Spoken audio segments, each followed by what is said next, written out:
welcome everyone to today's Synergist webinar, Managing the Complexities of Global Occupational Exposure Limits with a Central EHSQ System. I'm Ed Rakowski, Editor-in-Chief of the Synergist, the magazine of the American Industrial Hygiene Association. I'd like to thank all of our attendees and especially Cority for sponsoring today's webinar. We have two speakers today. Erin Snyder is a certified industrial hygienist with over 19 years of experience and deep expertise in workplace exposure assessments.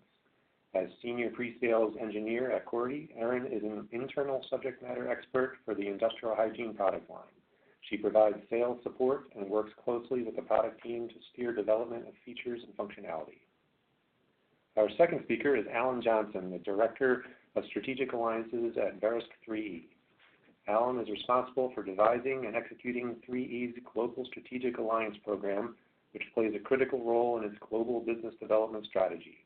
Since joining 3E in 2015, he has negotiated alliances with a wide range of industry-leading companies, including Cority, increasing 3E's global footprint through the development of integrated technologies. And now I'll turn the presentation over to Alan. Thanks, Ed. I want to just start by welcoming everybody again. I want to thank Regina, our host, Ed, our moderator, certainly my co-presenter, Erin, and just AIHA and Cority for the opportunity to present today, and certainly all of you for joining. It's really a pleasure to be here with you today. I thought, Erin and I kind of talked about the presentation, thought what would be an interesting way to get started. It's just kind of talking about a brief history of exposure limits. So I think we all know that chemical exposures have been around as long as we know, and it's been an occupational problem for many years. And in fact, about 2,000 years, it's been an issue. And interestingly enough, from 90 to 20 BC, there were folks, documenting this already back in the Roman times. Roman architect engineer Marcus Vitruvius Pollio was actually studying miners that were harvesting lead, and noticed that they were coming out of the mines and subsequently in the days following and months following, having more of a pale gray complexion. And he was actually one of the first to note that there may be a problem with the lead pipes that were running through the city, and some of the problems that the metropolises were actually having. If you fast forward just a little bit in time, from 23 to 79 AD, Pliny the Elder described the use of sheet bladders actually as masks to protect from mercury dust. And it's really interesting to note too that he also saw this with asbestos, so he started to see what he quoted as sort of sickness of the lungs occurring in folks that were pulling and working with these substances. So even back in AD times, they were witnessing these exposures and the occupational risk that they posed. And then as we sort of get later on, in the 16th century here, we've had German mineralogist Georgius Agricola, who first warned of black lung in miners. So, he was observing coal miners that, again, had lung issues, shortness of breath, chronic cough, and just a few classical examples of occupational chemical exposures that, really we've known about for thousands of years. When we talk about really the last 100, 150 years, though, there's been a significant change, right? So there was a long period of time there where really not much had been done. And it wasn't until really the late 1880s that Europe started this kind of cultural shift to really look at occupational risk and the hazards that were facing folks in different industries. And there's a famous story of the Austrian scientist Max von Gruber, who first sort of coined an OEL for carbon monoxide. And when one does a little bit of research on Mr. Gruber, what you find out is he was actually at different air concentrations exposing himself and animals to carbon monoxide. So probably not an approach that we would typically take in the modern era. But even back then, it was a means for him to understand that there were risks, document those risks, and then further create the OEL. And a story that I found even from the 1918s, which I thought was really interesting, is that workers' compensation in the United States actually denied, and there's record of this denial, an 18-year-old painter who was exposed to deadly paint fumes and gases, denied his claim for lead poisoning because lead poisoning was at the time just pretty much considered usual for painters. It was just commonplace, and nobody really had issue with it.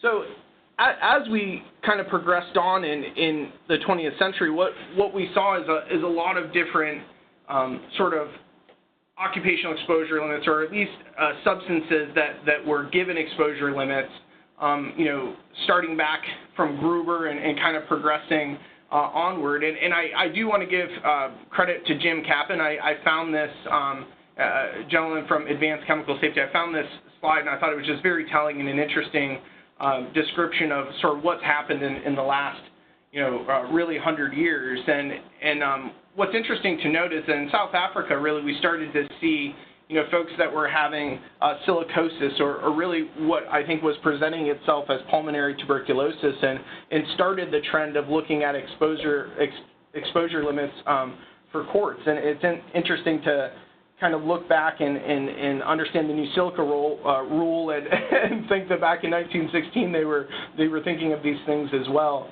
And really one thing that I thought was interesting as well to bring up is just the Cherry Hill mine. So I know it's a little bit dated in time, but really in the early 1900s there was this famous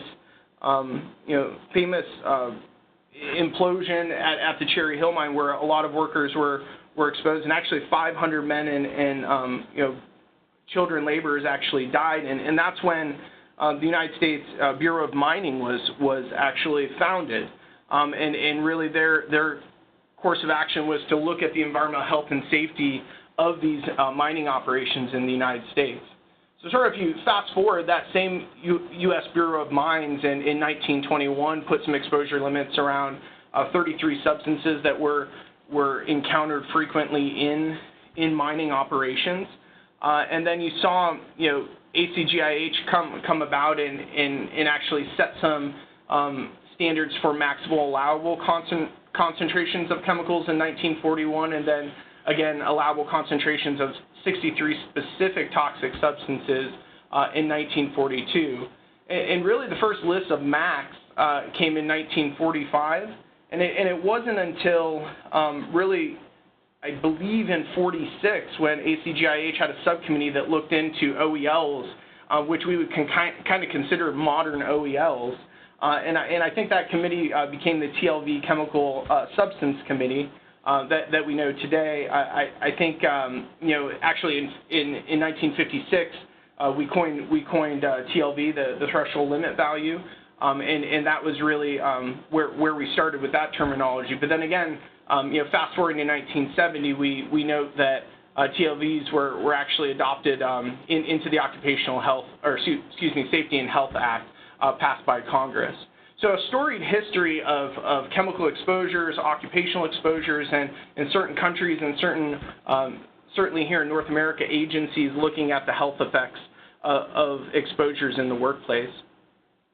And really, OELs and exposure limits have been set almost everywhere now across the world. So there are some exceptions, and some of the exceptions follow EU standards, ILO standards, North American standards.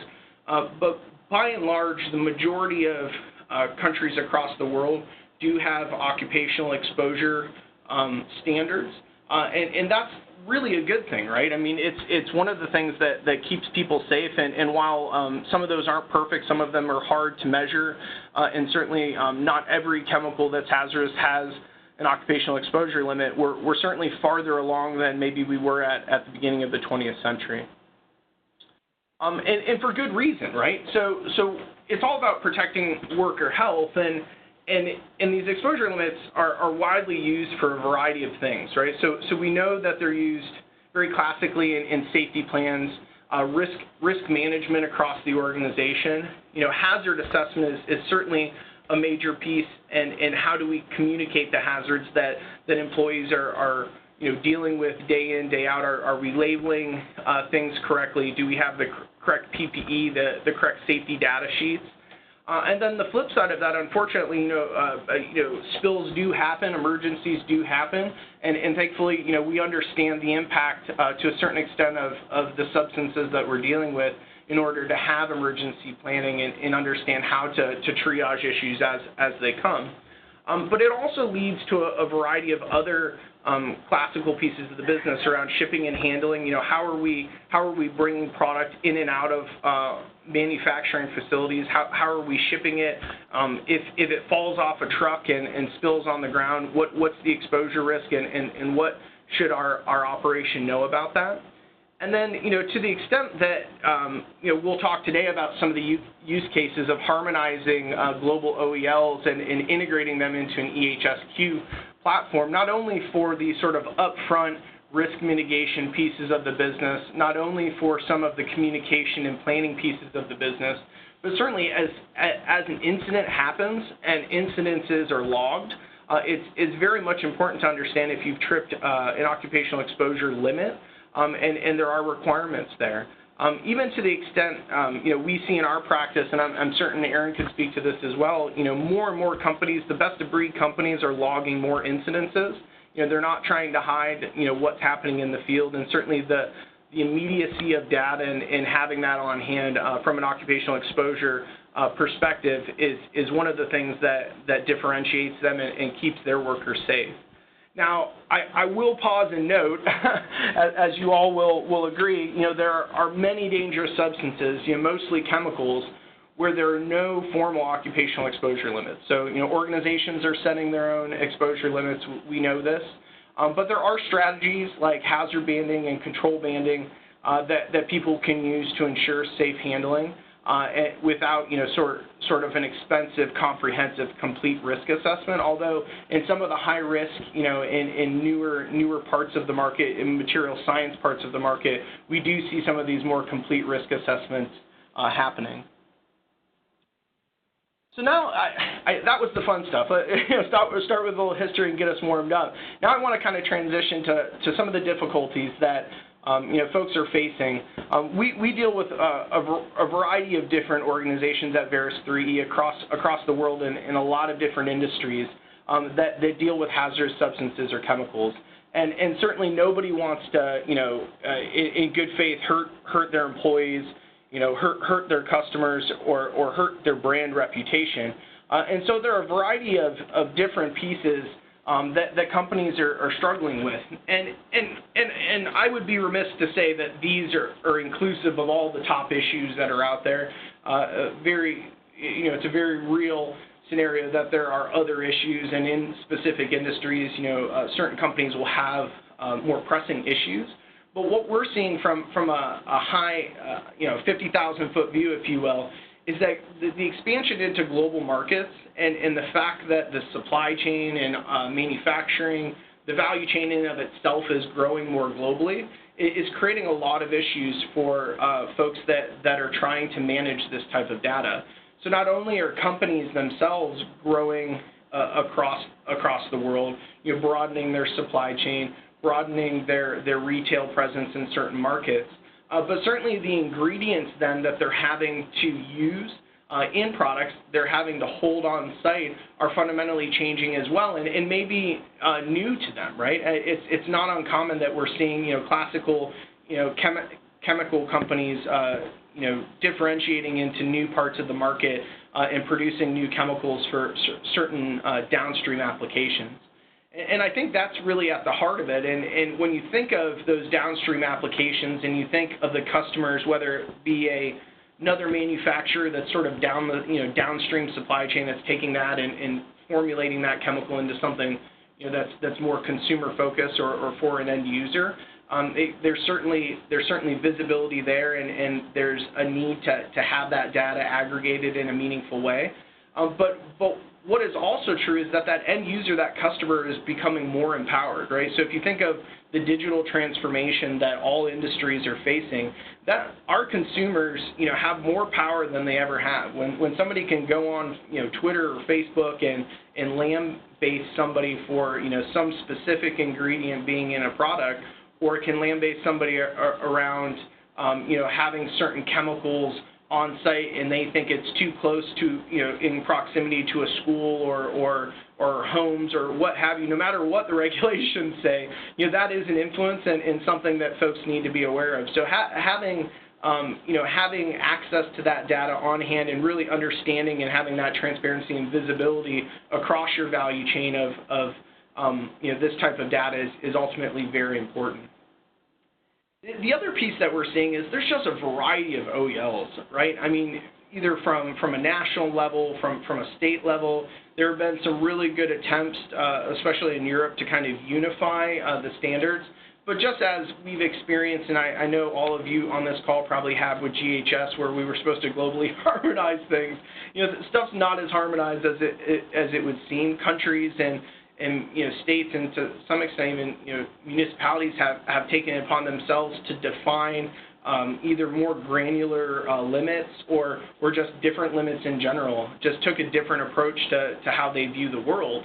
And so that poses some pretty large issues for companies that are dealing in these domiciles, right? So organizationally, if you think about it, what are you going to do? What are you going to pick? Do you take the lowest common denominator and you sort of start there?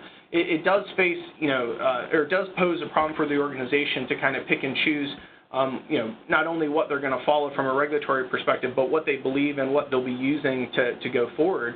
It also pushes, professionally some weight on IH professionals' shoulders, right? To have to justify why they're going to hold somebody to a certain level and what that standard should be within the organization. And quite frankly, I think sometimes that pushes us into certain situations where there are ethical questions that become paramount throughout the organization and that we have to deal with. So just a few things that we're seeing in the market, but certainly there are some more. And what I'd like to kind of end with here is just the example of management of change and data quality. So I think when we all got the new and revised OEL for beryllium, it was one of these things that we had to go back, and some people had standards in their systems, and they're having the complexities of either adding new standards, or certainly if you're using a software system, there's questions around, is it going to overwrite our internal standard? Are we going to have to now run this against two different standards? And even just the reduction to 0.2 micrograms per cubic meter under the standard, and really the setting of a short-term standard at 2 milligrams per cubic meter, has an impact, and has an impact on the organization, not only for traceability around what's happened in the past, but really auditability, right? Do we have a record of where we came from, where we're at now, so that if somebody comes and asks, hey, does an audit of an incident that happened, you're able to differentiate when that standard change occurred and what standard you were using at the time of the incident. These are sort of things that, in practical terms, people are wrestling with in the market. And then certainly I think the major one is data quality, right? So some of these standards change. Some of these standards are evolving. Others are coming about. I think we'll see, ECHA certainly pushing, new OELs based on dossiers and potentially even, looking to NIOSH and some of the material science work that they're doing around nanomaterials to start setting some other OELs. But ensuring that you have the correct data, that data is uniformly in your system. So, I know that we've seen differences between, content stating ppm versus milligrams per cubic meter, and while that's an easy conversion, to figure out, it's not always easy in software terms, and it's not always, standardized in a way that we could use it in our operations. And I think the last point to really mention is just digital updates, right? So keeping this data up to date when there is a change can be a really big pain. I mean, especially for limited resources in an IH team, you may have a central point of contact that's managing this type of data across the whole global organization, or even in some cases worse, you may have people in different domiciles managing the data, and really no sort of aggregated process to normalize that across the organization and to be sort of speaking the same language, if you will. So these, again, are some of the top issues that we're seeing, and wanted to just kind of lay the foundation for where we're going in the next few slides. So with that, I will pass the ball to Erin, who will start with talking about the benefits of central global OEL management. Okay, thank you, Alan. Hello, everyone. This is Erin. The next portion of the webinar today, we're going to focus on the benefits of having a centralized management system. We're looking to drive awareness into your program, kind of see how you can harmonize some of your workflows. And so let me go ahead and get started. I'm going to highlight 3 key benefits that I want to start with. And the first is the centralized compliance. So as it's shown here, it's important to have common global safety information as well as risk management measures. So the goal is to have your entire hygiene team using the same assessment methods, harmonizing how evaluations are performed, the format of the data that you are capturing, kind of how that data is shared. And by having kind of everyone doing this the same way, it can lead to sharing of best practices, of course. So you're able to make comparisons site to site, department to department, maybe even job to job. And when you have all of that in place, it does help with emergency planning. So if things go sideways, you do have a central location to refer to. So the benefit of being able to find risk information, chemical hazard information, PPE, etc. And then the second benefit that I'd like to discuss is just data congruency. So one source of trusted information across all of your locations, a single source of truth, if you will. Rather than having different sites, different locations, having kind of siloed information, you have it all in one. So you have a central data system, and it can be accessed by everyone at any time. So you have real-time data. You're not waiting for colleagues to send updates or share results. As soon as the information is entered into the system, so as soon as your results are received from the lab, or as soon as risk evaluations are complete, the rest of the team has access to that. And then the last benefit is really looking at management of change. So Alan touched on this a bit already. We often hear MOC in reference to safety initiatives, but it's just as important in hygiene. So being confident that you have the most current OELs is very important. You're using those OELs to make decisions, decisions on implementing controls, decisions on risk mitigation, maybe enrolling employees in surveillance programs like respiratory protection, for example. Just making sure that you are informed of newly released OELs, as well as any updates to existing OELs is really crucial. And then, of course, being able to archive any historical OELs as well. So within a system, you're not going to lose any of that information. You'll always have access to that. So what we've done is we've drawn some comparisons between hygiene programs that are not using technology and those that are using some type of software-enabled solution. So the first is looking at multiple kind of unconnected systems. So what we often see is that there are many systems or multiple systems in place. So for example, I may use paper, a clipboard when I go out into the field and I collect all of my sampling information while I'm out monitoring. Then I go back to my office and I put it all into an Excel spreadsheet. Or maybe I have a homegrown system, maybe something that your IT department has created at some point, or maybe I'm using an Access database. But commonly, there's often a single person, kind of expert, if you will, who handles those systems. And that's who he or she is the one that your team goes to when they have questions, when they need a report run, when they want to do some specific type of analysis. And of course, the concern is, should that person retire or win the lottery and not come back, who manages the data then? You know, if it's kind of that Access database is really kind of the brainchild of a single hygienist on your team, if they're no longer there, what happens to the data at that point?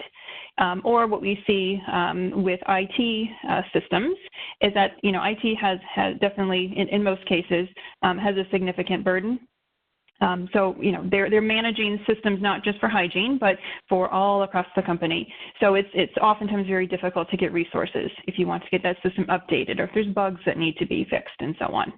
Okay. The second point around inefficient hygiene operations, it does go back a bit to dual data entry, multiple systems, but another example would be if I'm doing risk evaluations in one tool, and then I have some kind of corrective actions or follow-ups, and I put those in another tool, and maybe that's the same tool I share with safety, and those two don't talk to each other. So those systems aren't aligned, and I have no way to track that information. I can't report on that or pull it together in any way. Having a software system will streamline those processes and those workflows. So again, everyone's doing the same thing and using the same tools, and it's all in the same place. The third point around hard to access and communicate, sometimes it's a training issue, especially with a homegrown system. Oftentimes, how that system works is kind of tribal knowledge, and you just kind of pass it along from, from one team member to the next. Or you may have, my sites are filling out spreadsheets, and then all of those spreadsheets get sent to the hygiene manager, and they have to pull all of that data together into a single report. So as you know, that's very time consuming, and it's difficult to stay on top of updates. So having software, of course, improves access, communication, anywhere, anytime. Whoever needs to see the data, it's there. I'm not waiting for something for a colleague to update, and so on. The fourth point around lack of insight, again, if you have siloed locations, so kind of each location, each site kind of does their own thing, and then they just report back as needed.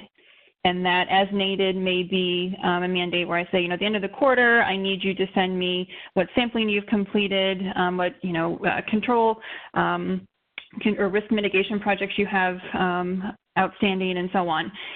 Or maybe they come back, if there's an issue. But if you have a software system in place, it does help with the effectiveness of reporting and analytics. So it's easier for you to see a big picture.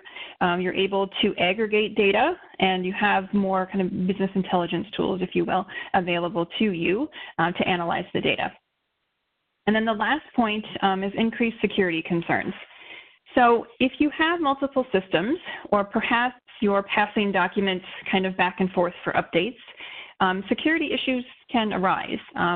You risk files getting corrupted, and unfortunately you may have some loss of data. But if you are using software, there are security protocols in place. So when you're implementing the software, that's essentially taken care of for you. Yes, hygiene has a lot of sensitive information. So you may have employee demographic information, the department they work in, who their supervisor is. You may also have, how long they've been with the company and their age. But you also have, sampling results. So you have what they've been exposed to as well. And so using software ensures that that data is safe. Another thing to keep in mind is that many countries have very stringent data privacy and data security requirements. Using software will make sure that you are compliant with all of those different requirements from multiple locations. All right. Now, what I want to do next in the next few slides is we want to review how having an OEL tool will help kind of problem solve in more of your day-to-day responsibilities. So I'll start here with risk assessments and sample planning. So you're evaluating or conducting risk assessments, and you're doing that to identify at-risk employees. You're using that data then to prioritize. So where to spend your resources. What departments do we need to focus on, perhaps what jobs, or even kind of what chemicals or what hazards. And this, of course, leads to better sampling plans. So you have a more focused attention on, again, which departments, which lines you want to pull in, who you need to include, what shifts, for example. But while you're creating all of those, and while you're doing all of that work, it's important to have access to relevant OELs. And they may be company OELs, so you may have internal kind of corporate OELs that you use. They may be regulatory, so things, I think like of OSHA in the States, or it may be from a consensus body, so something like the TLV from ACJH. And what a software tool will allow you to do is you can default to the most conservative OEL for the user. So what we see in hygiene is that oftentimes there's a variety of education and field experience at many sites, especially around the globe. Some of you may have kind of EHS generalists that collect field data for you, which is fantastic, but they may not have the hygiene background for some of kind of the nuances around which OEL applies and how results are analyzed and so on. So if you're able to use a software system, and as I said, defaults, it takes a lot of that guesswork out of it for the user, which of course improves your compliance and improves your reporting as well. Okay, let's next look at consider how using OELs can help with sampling. So within a system, within data management, you'll have automatic sample results calculations. So things like TWAs, those are going to be automatically calculated for you in the system, as well as comparisons to the OELs. So in your data management system, it's going to give you a percent of OEL. So kind of at what threshold are your sample results coming back at? So essentially, it's less time spent on sample analysis overall, which is always a good thing. And then you can compare current and historical OELs as well. So when regulations change, you'll be able to compare kind of what your results look like currently versus what they look like before the regulation took effect. And then the last bullet, there are also tools within the system, like for brief and scale-up or OEL reductions, so based on exposure time and so on. Next, I also wanted to discuss corrective actions and communication, and this is important for hygiene always. When you're analyzing sampling results, you're going to compare them to the OEL, and then if a threshold has been exceeded, you may want to create a corrective action or a follow-up of some type. That follow-up may be sampling. So maybe this is some baseline sampling I've done and the results have come back higher than I anticipated. So we need to do some additional sampling. We're going to broaden our scope. Maybe we're going to include more departments. Maybe we're going to sample on another shift and see if there's differences between first shift and second shift, for example. The corrective action may be some type of risk analysis. So again, this was baseline. We haven't actually done a risk assessment yet. There's been no evaluation. So that's something that I feel needs to be done. Or maybe we have evaluated this job in the past, but it's been a number of years, or samples are coming back and they're not in line with what we've seen before. So it needs to be reassessed. Or maybe the follow-up action is some type of control that needs to be implemented. It could also be around OSHA compliance. So if you are monitoring for asbestos or for lead, where you have very specific guidelines that you need to follow around how frequently sampling needs to be done, that could be considered a corrective action or a follow-up action, okay? All of those types of actions you can assign to yourself. So if it's just a reminder that sampling needs to be done in 6 months, then you set up that follow-up, and it will remind you so that you can get the survey scheduled. Or maybe I use a consulting firm to do field work for me, and so that's something that I need to get scheduled with a consulting group. That way I can notify supervisors in specific departments and let them know when to expect, to have sampling data and being collected, monitoring being done. Okay, or I can not only assign it to myself, I can assign it to others. So maybe it's another hygienist on my team, maybe it's someone at another location or another country, or if the corrective action is somehow related to maybe a faulty piece of equipment or something that's been damaged, then I would want to assign the action or the follow-up maybe to another department. So maybe it goes to engineering or facilities or maintenance. Maybe they need to create a work order to complete that action. But the idea is, regardless of what that follow-up is and what my findings are, you can track all of that. You can follow up. You'll be able to close the loop on all of those types of actions, okay? The third bullet around automatic notifications. So you can receive real-time notifications and alerts around the corrective actions, or another way to use these as well is if there's been an exceedance of some type. Instead of getting quarterly results from my site and, and finding out that there's an issue somewhere, I would know immediately. So as soon as that sample information is entered into the system, I would automatically be notified, I should say, immediately. So I would know that, a sample for this agent on this date at this location, by this hygienist was entered, and then I can begin, whatever follow-up is necessary. And then the last bullet, follow-up may include enrolling employees into a SEG or a surveillance program. So maybe the communication that needs to happen is I need to reach out to my occupational health team and let them know that I have a list of employees who now need to be part of the respiratory protection program because of the sampling data that I have been collecting. So they would know then that they need to enroll the employees into that group. And of course, there's a whole host of activities that need to be completed for compliance for the respiratory protection program. Or depending on how you have your similar exposure groups set up and identified, you may have exposure categories within your SEGs. And so it may be a matter of kind of realigning where your employees fall within each of those different categories. So that's something that can all be kind of gleaned from the corrective actions and the communications and just the follow-up. Okay, so lastly, I really want to emphasize reporting and analytics. Of course, you're going to be reporting by exposures, and whether you are breaking those exposures out into departments or locations or job types, you can do all of that as well. And then or maybe it's agent groups as well, so it's metals, for example. And then what you can do is compare those exposures to different OELs, and you're able to use multiple jurisdictions to the same exposure. So for example, I have a benzene result that I have collected, and I need to compare that to my corporate OEL. At the same time, I need to see how that measures up or how that compares to OSHA, so PEL, and then I also need to include the German MAC. Because I have a facility in Germany who's doing much the same, and I need to see kind of how that all compares. I can do that by using the OEL tool, and I can have that in the same report, which is fantastic, again, for comparison reasons.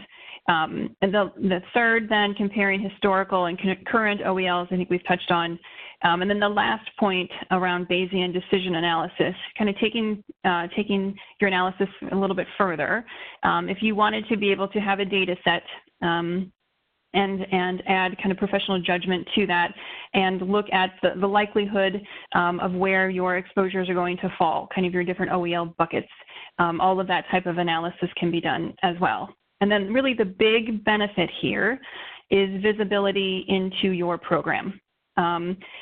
Having these tools, being able to report and the analytics, you can document your improvements. You can trend. You can show year-over-year improvement. You can highlight the results.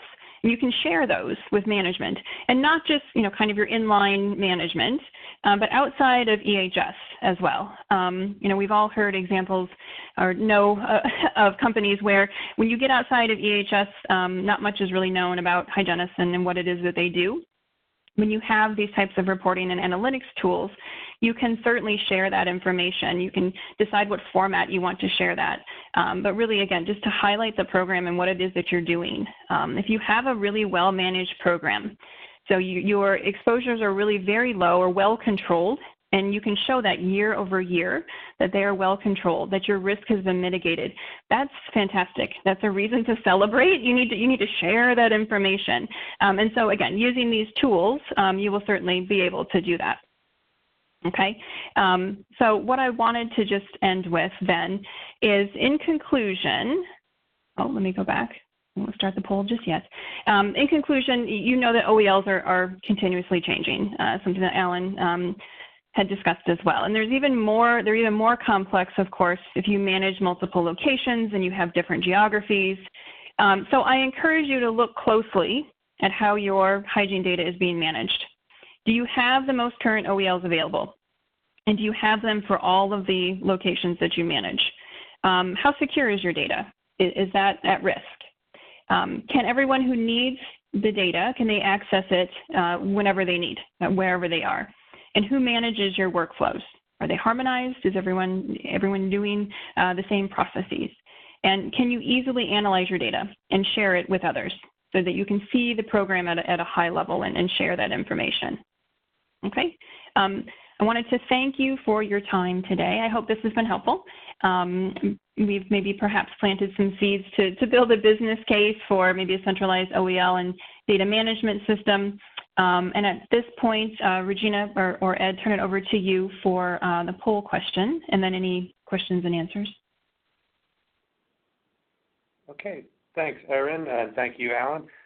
Just a quick reminder to everyone, if you'd like to ask a question, please type it into the chat window on the right side of your screen and send to all panelists. And we have about 20 minutes for questions.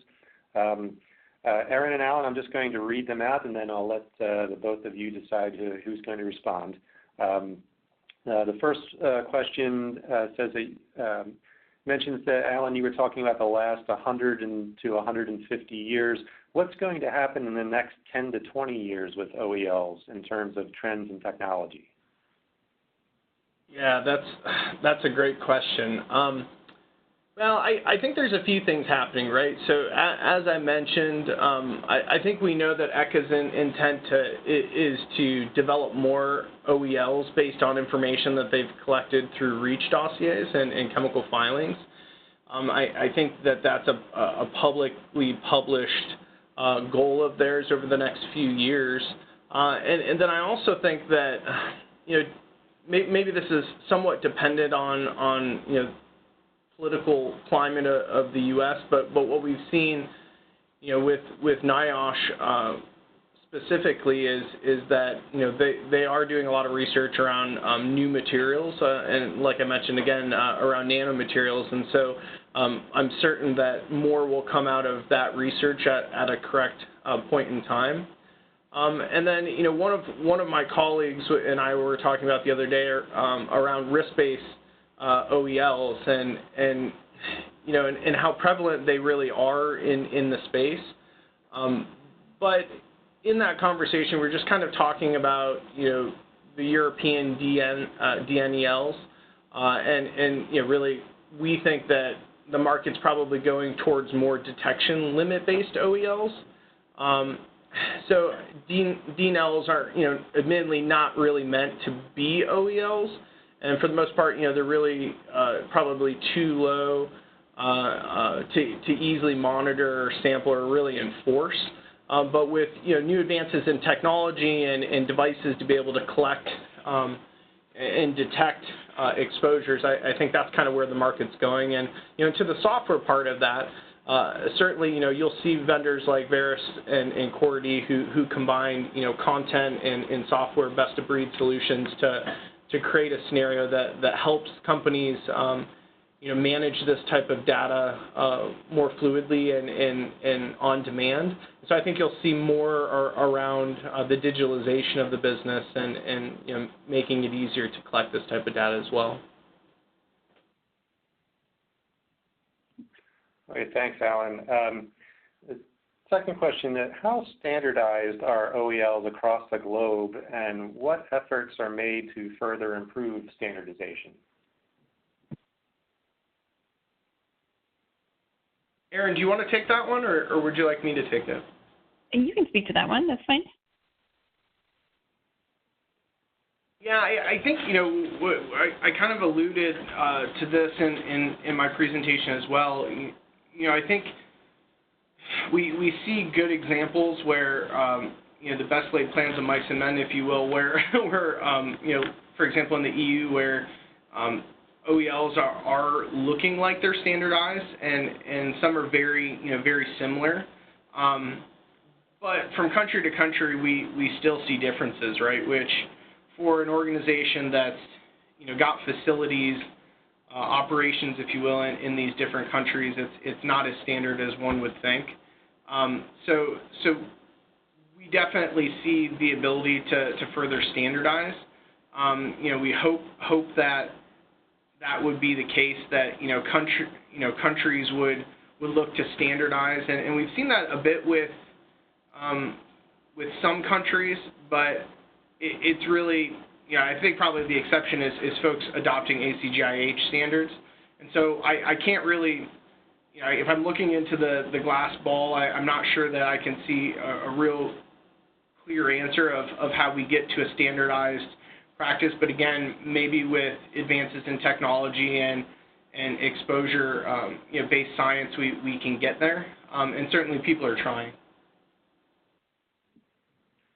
All right, thanks, Alan. Before we get to the next question, Erin and Alan, did you want to take a quick look at the results of the poll you had up a little bit earlier and react to that? The question was, how many sites or locations do you currently manage? And it looks like there's a split between single site only and 10 plus, with 35% each. Okay. Yeah, there seems to be kind of both opposite ends of the extreme, right? Both single site versus many sites. So this is very insightful, helpful, and hopefully what we've discussed today around just kind of OEL management and the data management tool will be helpful for those of you, which looks like the majority of you, that are managing more than one site, because it is difficult. There's a lot out there to filter through, and so if you can have it all in one place, a single source of truth, I think will be certainly helpful.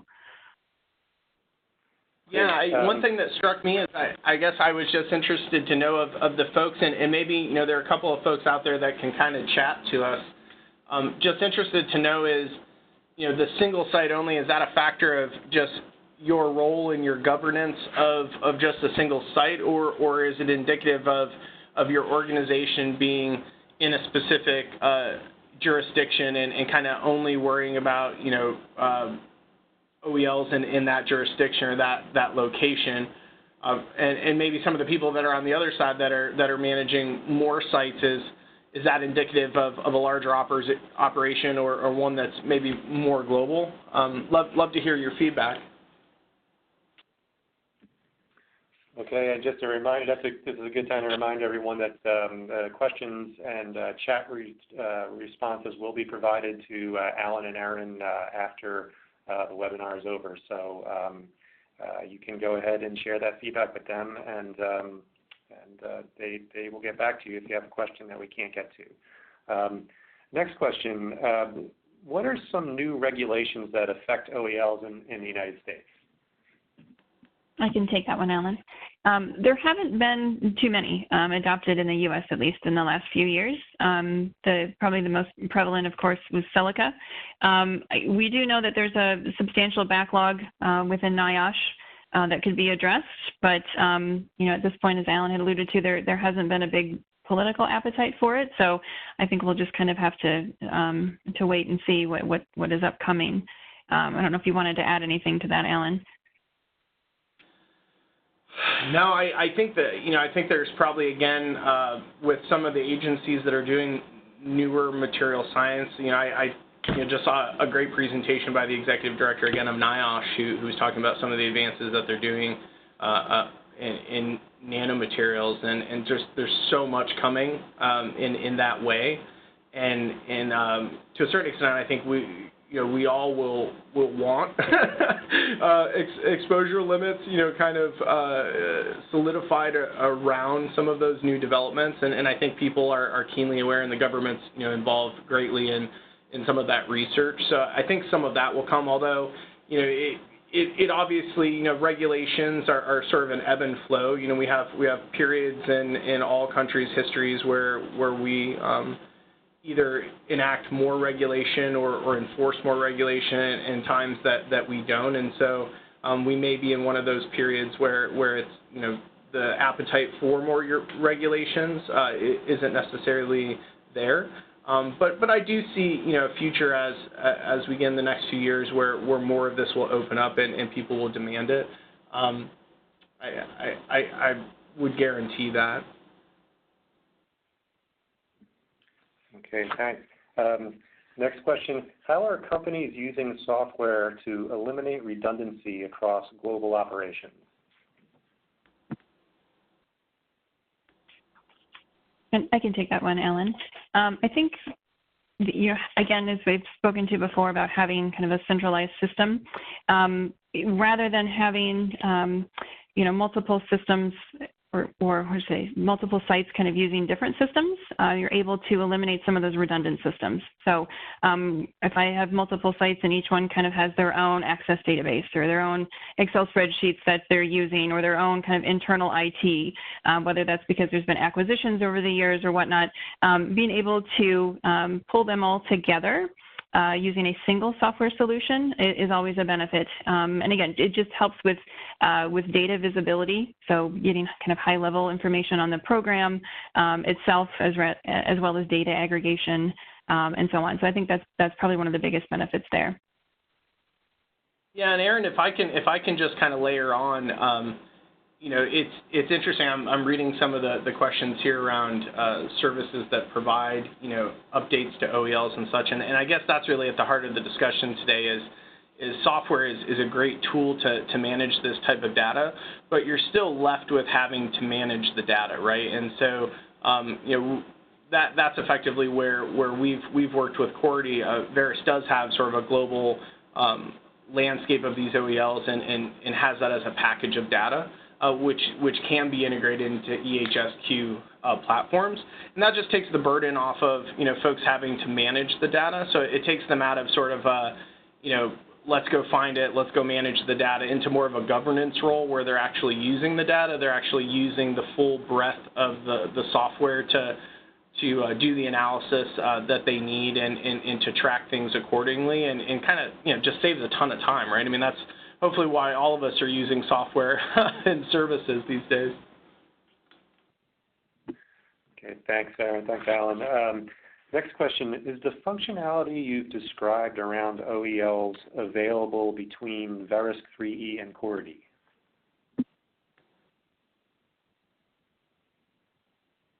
I guess I can take that, Aaron. Yeah, it definitely is.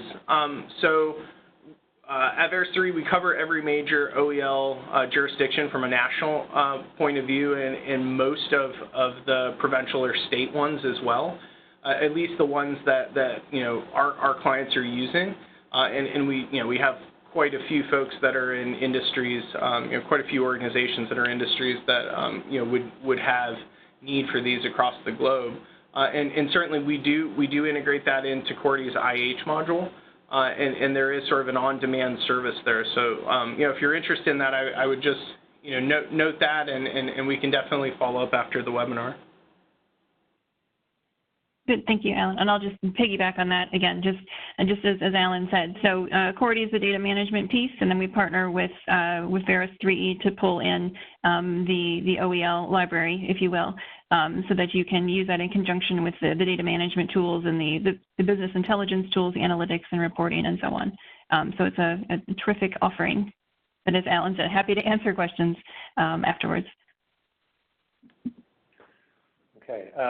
Next question, do you know of any services that provide lists of up-to-date OELs for various jurisdictions to assist in updating central EHSQ systems?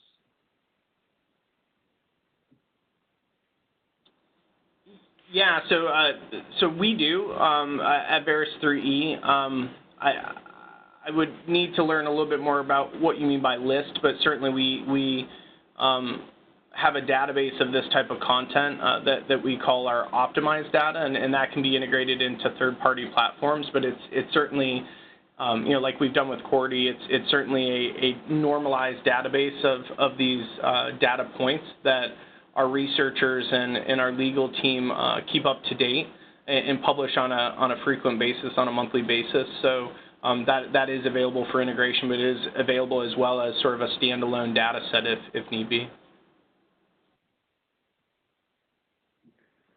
Okay, next question. Where do you pull OEL data, and how do you ensure you have the most up-to-date data?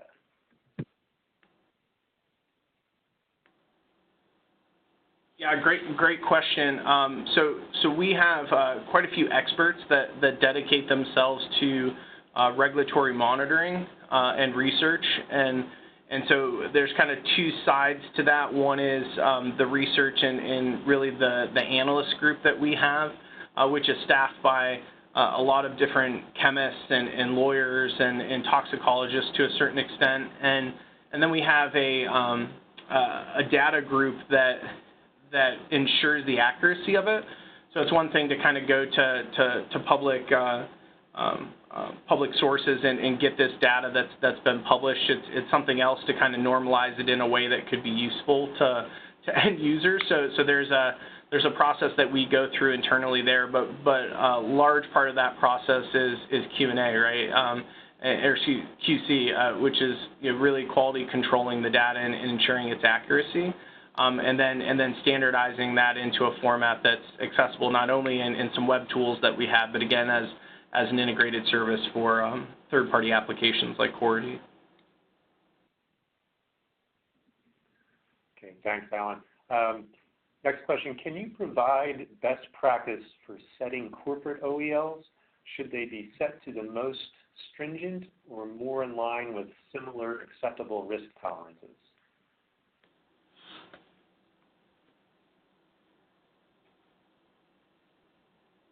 I don't know that I can provide best practice. Alan, I'm not sure if you have any insight from your end. It's a good point. I don't know that there. I think we've seen it probably both ways in certain circumstances. So I don't know that I could speak to a best practice, but I definitely have some folks that are on our team that work day in and day out with IH departments and would be better equipped to answer that question. And I'm certainly happy as we get these questions offline with contact information to put you in contact with some of our folks to have that discussion.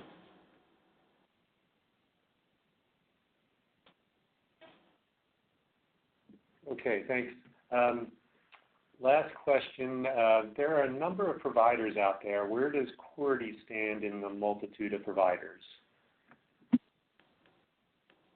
That's a good question. So Cority does stand out in industrial hygiene. I guess I'd need to know more if you're looking for something specific.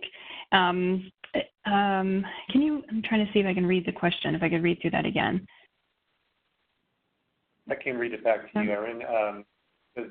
There are a number of providers out there. Where does Cority stand in the multiple providers? Okay. Yeah. So, question as far as where we stand, kind of in a ranking. There's an independent group called Verdantix that does independent. What am I trying to say? Not ranking, but analysis for software vendors, kind of all in this space. So that you can certainly access that if you'd like to see those results. But where does Cority stand? We are consistently ranked in the top 3 for industrial hygiene, and that includes our risk tools. It includes the data management piece. It includes the similar exposure group management, equipment management, and of course the reporting and analytics tools as well.